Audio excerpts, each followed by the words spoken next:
So as you can see, today's subject is common mistakes property investors make. So this is an important topic for agents who are making decisions for their buyers for investing in properties.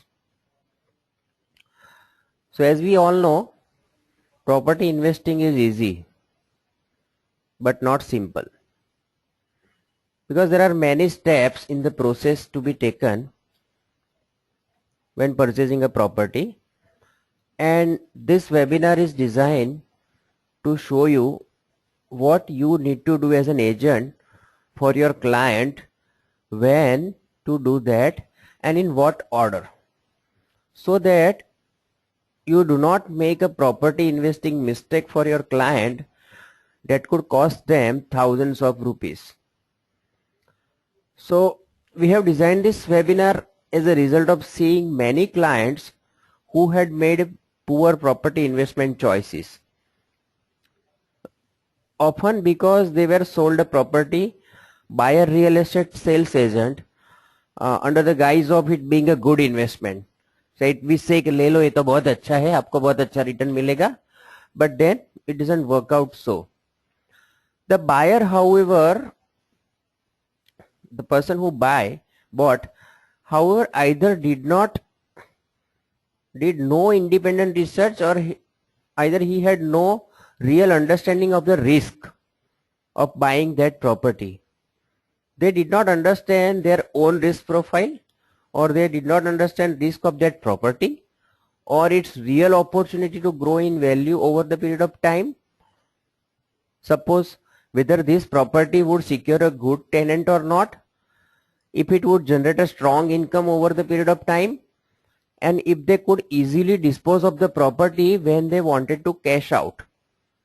So see, this particular paragraph taught us that while deciding a property for your buyer or for yourself or for anybody, there are risks. And what type of risks are there? So first of all, you need to understand risk profile of a buyer, that property, what are the chances of growing that property in terms of value, tenant milega ke nahi, that all these things you need to check out. So what we hope with this webinar, what you can gain is a better understanding of what makes a successful and prosperous property investor. So this webinar is actually for an agent to convince an investor how they should select an agent and what are the steps involved in property investment. So I will be from now onward understanding you as a buyer, not an agent. So you will be the focus of this training as a buyer, not an agent. So, and you in turn will do the same to your buyer when it comes to investing for them.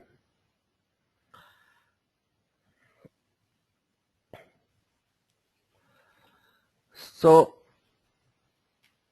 mistake number one is that it is thinking free advice is free. So what happens, anyone can sign their name to a contract and buy a property, easy. What is not easy is what comes before the purchase.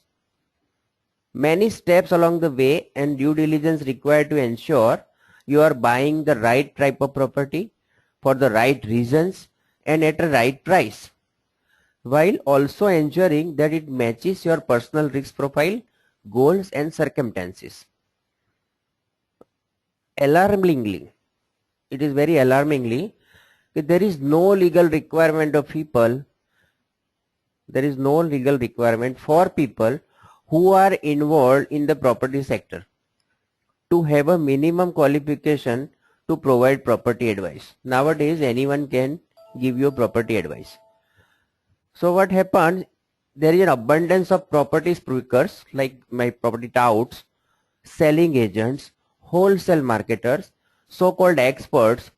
There are project marketers, seminar presenters, investor clubs, developers, builders, property institutes, one-stop shop, and some financial planner, accountant, loan broker, all selling property based on the free education, strategy and advice which they provide. See how many people are involved in this. So this free advice inevitably leads the buyer down the path of buying the property they have for sale because it matches the free education, strategy and advice provided. So where a selling agent works is there are two things involved, selling agent and buying agent. So selling agent works for the interest of their vendor, means seller. All advice provided by him is usually free, but it is also biased. Whereas a buyer is represented by a buyer agent who works for their client interest and or an accredited property investment advisor. All advice provided is free for service but always unbiased and impartial. So what happens, suppose let me give an example. If you are a defendant in a court case, would you attend a hearing without a legal representation and then turn to the prosecutor for advice? Would you do that? Probably not. But this is effectively what happens when you seek advice from a selling agent who is representing their vendor, not you. So your only protection as a buyer is to seek impartial and independent advice. So for a Remax agent, for a agent, what he has to convey to the buyer that I am impartial and independent advisor to you and I am not making any biased decision for you. Mistake number 2, not understanding risk. This person can go to other side, then there will not be problem. So understanding a personal risk profile, his partner's risk profile and the level of risk associated with various property styles and investment strategy is very critical to investment success. So first of all, let us know what is the definition of risk. So what is risk actually? So risk is the extent to which you are willing to expose yourself to loss in exchange of particular level of gain, right? Suppose you are investing 1 lakh rupees in a stock market thinking I am going to get a gain of 2 lakh rupees at the end of this period. So you are going to gain 2 lakh rupees of gain, but you are risking 1 lakh rupees. So it is, you have decided to risk that much money. So when it comes to money, some of us are more or less conservative than others. There can be a various risk profiles ranging from conservative risk profile, cautious risk profile, prudent risk profile, and from assertive to aggressive risk profile. So our appetite or a desire for investment may also vary according to our own unique circumstances. So by understanding your or your client's personal risk profile and appetite, you are more likely to take decision to invest. So for example, someone with a low risk profile and low appetite should not take assertive action when it comes to investing, such as buying a high risk development site. And a person with high risk profile and a high risk appetite, however, is far more likely to be comfortable with that type of investment, but still need to do their due diligence to mitigate any risk in future. So how can you lessen the risk? Risk कैसे कम कर सकते हैं? So it can be lessened through careful research, analysis and sourcing evidence to support an investor's decision to purchase a property of a particular style, type and in a particular location. In case of a risk, one size definitely doesn't fit all. So it is important to learn about your personal risk profile or your client personal risk profile and understanding the different property risk. So if you are going to advise your client whether to buy this property or not, you need to first understand his risk profile and different property risk for him. This will allow you to manage and reduce risk during the establishment and growth phase of his property portfolio. At a minimum, it will enable you to make better informed and appropriate investment decision from that outset. So at best, it will stop you from losing thousands of rupees, which was your hard-earned saving, by preventing from investing an inappropriate property type for your risk profile. So this way you can sleep at night. So this is for your client. So whatever I am speaking here, it is in reference to your client. So if I am telling you can sleep at night, you can tell your client, if we will reduce the risk, you will have a better sleep at night.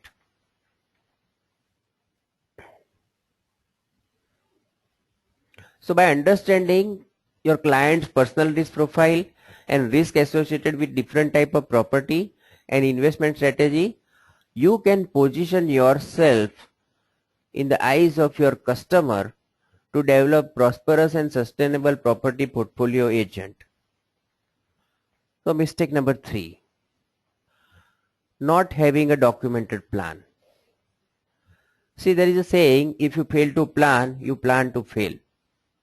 So buying property without a strategy is like trying to build house without set of plans. To create sustainable wealth and building a property portfolio, you need a tailored, documented strategy that guides the way and spells out the financial requirements, cost implements, and time frames that you will need to meet to safely invest in property. So clarity around goals should be there, and clarity around goals will allow one to calculate how much debt-free property needed to be on. It will provide the lifestyle the person seeks. So one need to know his current cost of living and time frame to determine the size of the asset base required to generate this level of passive income. Ideally, one will review this and portfolio annually to see if they are on target. One can modify that strategy as and when required, but a strategy is required. If one has a short time frame, he could ignore his risk profile and pursue a strategy that is higher risk for higher return to achieve that goal. But then again, you will not be able to sleep at night. So one could readjust his time frame to achieve goals sustainably and safely, especially the income and finance means are limited. So it is always better to overestimate the income one will need and underestimate the return on the asset pool to allow a margin of safety. So nowadays we see there is a longevity is increase. So people generally lives more than 70 years of age. So we all seem to be living much longer nowadays. So the asset will need to generate an income for up to 30-40 years. Especially if one want to retire younger than the standard 70 years of age. So one has to keep in mind his entry, hold and exit strategy as a part of his overall plan. This need to be assessed before one invests so that he buys the right property type. So documentation and its plan, documented plan is very much essential. By starting with an end goal in mind and working backwards, one can set a realistic financial target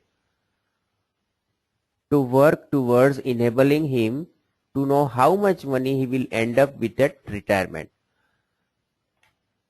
Next.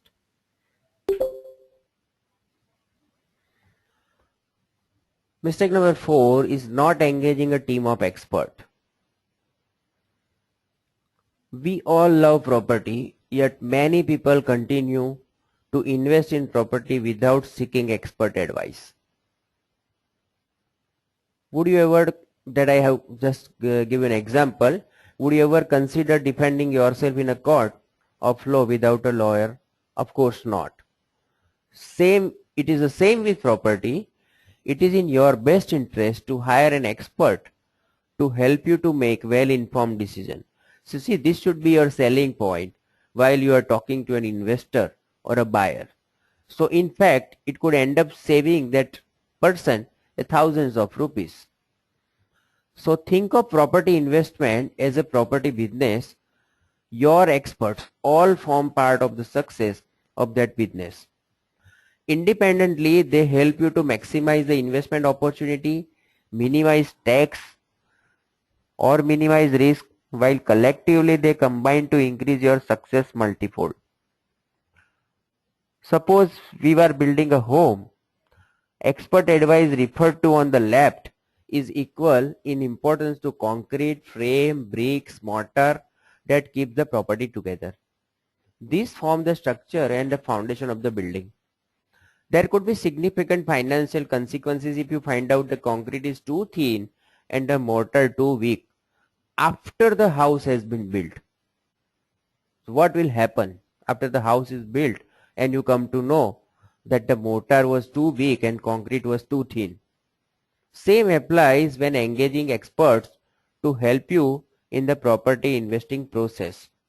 So after one has purchased the property, it is too late for them to get an expert for the help. So this is to be conveyed by you to your investor whenever they are seeking help of an agent, which kind of agent they should take into account. We have seen 3 mistakes earlier, whether any other person have given them that guidance or not. So different experts need to be engaged at different stages, and some of them need to be engaged simultaneously. So an agent's job is to provide all these things simultaneously to an investor.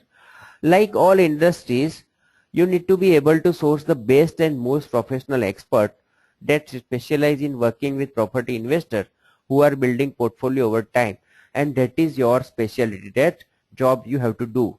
And why?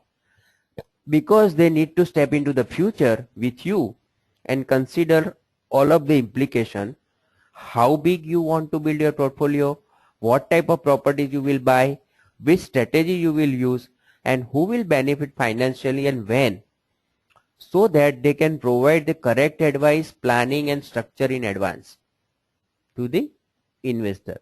So why in advance? Because after the purchase it's too late. So make it your selling point. Whenever you are sending your profile to any investor, give them this, why you need us in advance, because once you have done purchase, it is too late.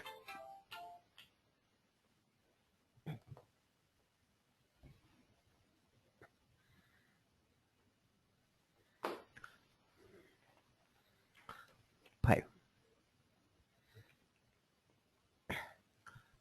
Another mistake a buyer does is not doing adequate research. That you need to understand and see how you can prevent your buyer. So tell them that after engaging team of experts, the next step is to decide what to buy, where to buy, and to go about researching and assessing opportunities. Start with assessing a number of different type of property, the what, and then get into the why. The where is up to you to determine based on the drivers of growth. So the 3 main residential investment options are to buy established property, buy land, and build or buy property of the plan. It is more important to understand the risks associated with these types of property than the benefits. Because while most selling agents are more likely most sellings are more than ready to share their positives, they generally will not voluntarily disclose the risk. So do this when you are talking to an investor. Understanding the drivers of growth and whether they are temporary and unsustainable or permanent and sustainable will enable you to more selective as to the areas in which you buy for your client. Macro and microeconomic drivers influence growth. See, macroeconomics is the study of the current Indian economic market condition and where they sit in relation to the rest of the world, including population of growth, land availability, housing starts, mineral exploration, tourism, infrastructure investment, while microeconomics relate to events in regional areas and are often used for when hot spotting areas for sustainable future capital. Suppose Dholera, Sanand area where lot of industries are coming up, and if you are able to see it, investment in this area as of now will fetch multiple gain in future for my client, then you should do that. So broadly this encompasses population growth and amenities such as the provision of schools, hospitals. Decreases in the property market can be as a result of oversupply and primary industry closing down. So consider the factor driving rental return.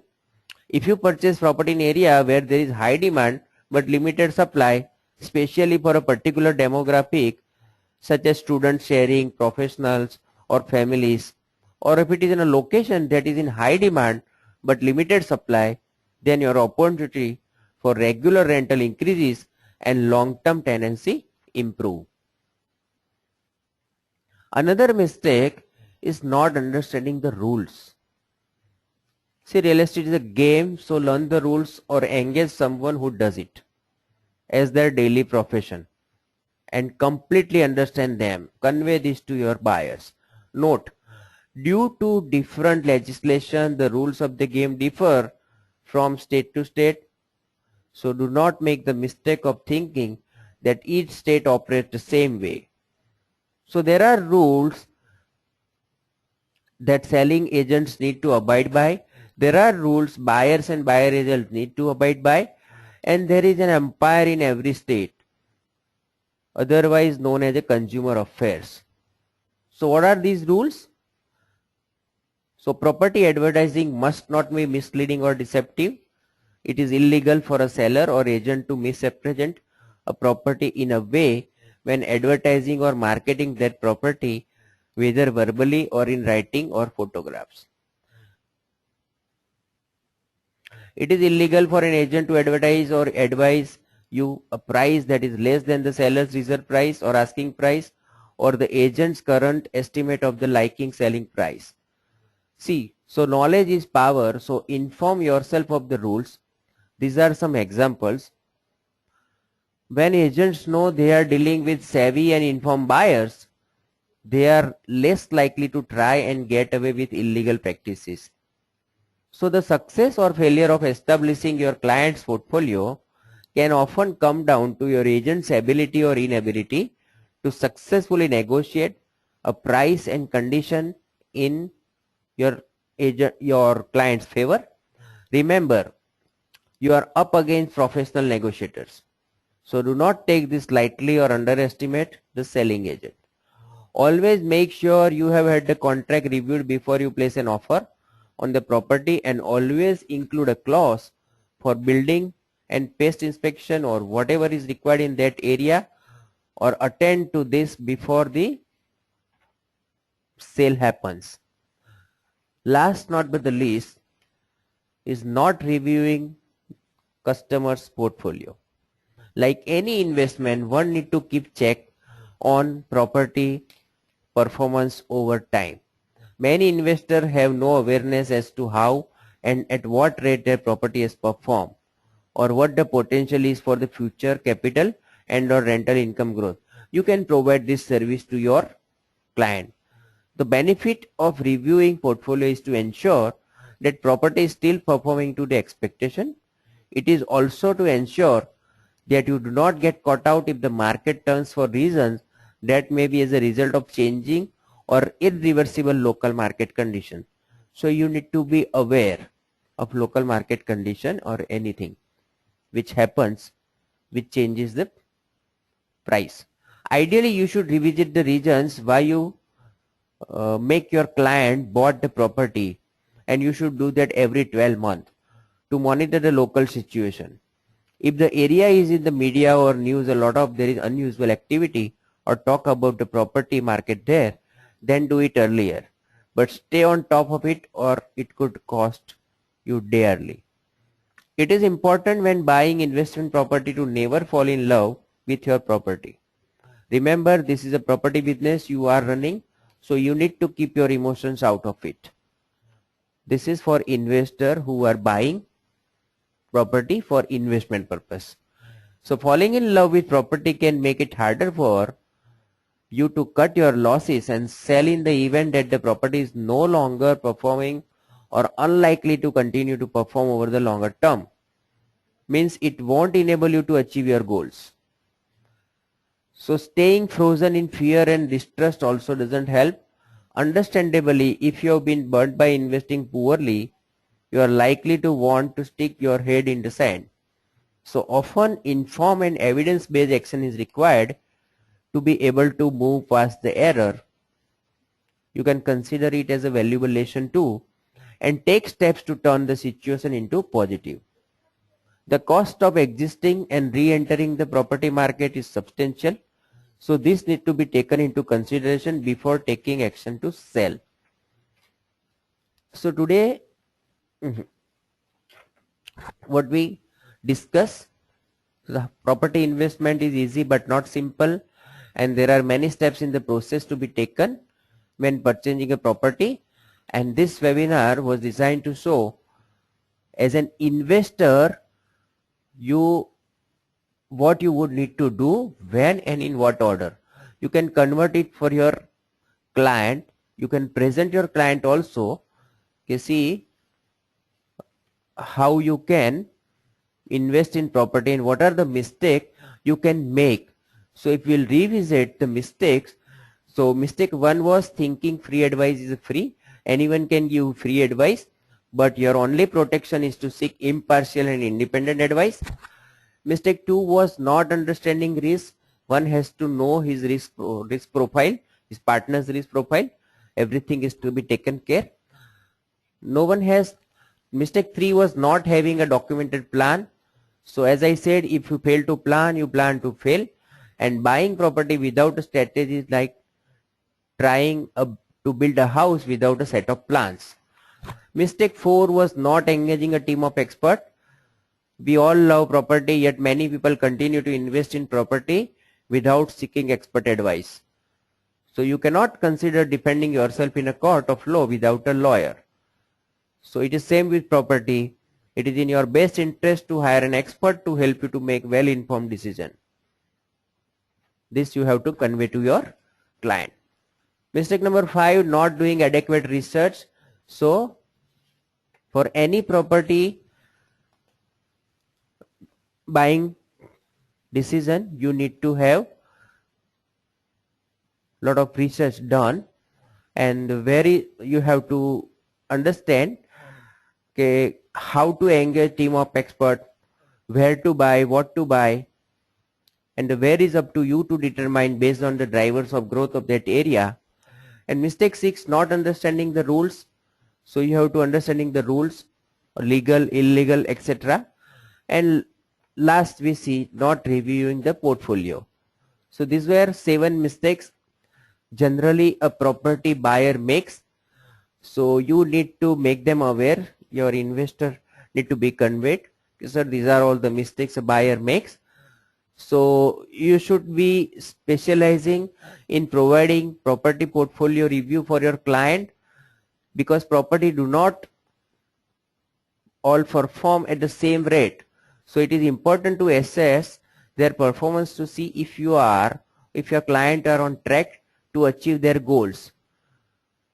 To only take into account the cost and tax benefit when lodging their tax return is not enough.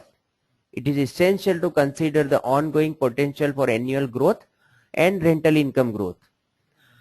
it is always not necessary to sell a poor performing property.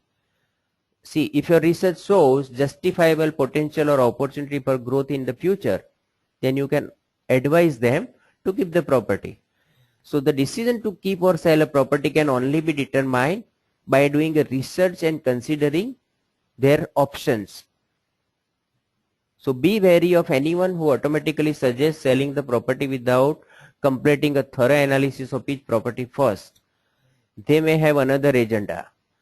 So be cautious and remember to always seek impartial and unbiased advice that a real estate agent gives, that you are. So convey this to your client. Happy investing and happy earning. Thank you very much. If you have any question, you can ask. We started a little late today, so sorry for that. I hope this helps. Thank you.